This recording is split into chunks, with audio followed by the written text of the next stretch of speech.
Mark, we're here in Trafalgar Square today. What's going on?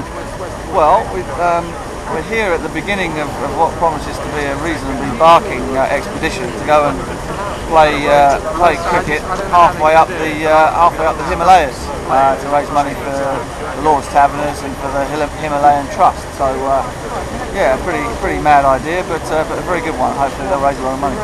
Did you get your name down to play in the teams, or are you still rehabilitation at the moment? Yeah, I've got a reasonably good excuse, and the knee is not working particularly well at the moment. But otherwise, I definitely would have gone.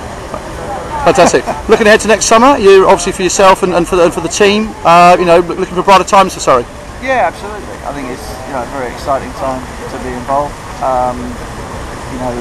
Chris Adams coming on board and sort of new structure in the sort of management, and also some real sort of bright prospects in terms of young players that are probably going to need a little bit of time, but hopefully they'll grow into being another fantastic Surrey team sometime in the future. Fantastic. And of course it's a massive summer for England with the World 2020 and the Ashes coming up. Any particular things you're looking for the England team to do, having gone to the West Indies? Well, yeah, I mean obviously the West Indies is a great trip, and although the spectre of the Ashes is always, being that we're in Trafalgar Square, is always kind of looming, but I think the most important thing is to focus on the 4 Test matches over there, put in a good show and win that series. I think more than capable of doing that. Brilliant. And of course the mayhem that we've got here may well be duplicated when the World 2020 comes to town. That really is going to be a sort of a jamboree, a circus? Yeah, I think so. I think both of those words will sum it up pretty nicely. I think it's very, very important that the England team puts in a good show on it. I feel a little bit sorry for our guys, in that in terms of the amount of 2020 cricket they've played domestically or internationally, they're again seemingly to be a long way behind the rest of the world.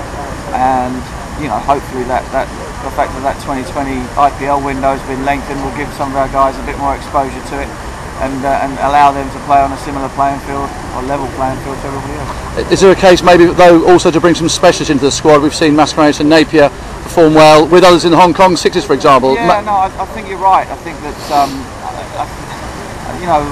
with all the money and things that were sort of like being talked about in terms of sort of like the Stanford games and etc., the idea that there were games of cricket to be played and won kind of got a little bit lost.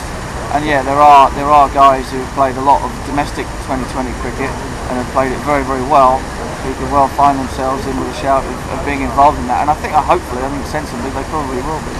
And anybody at Surrey that we should look out for, do you think, in that realm? Yeah, I mean there's obviously guys like James Benning. And the young fellows like Chris Jordan, all-rounders like that hopefully might get a chance to put their hand up. Even the old blokes like Ramprakash. Well, hopefully it'll be a great summer for Surrey. We look forward to seeing you out there, and all the best. Thank you. Thanks, Mark.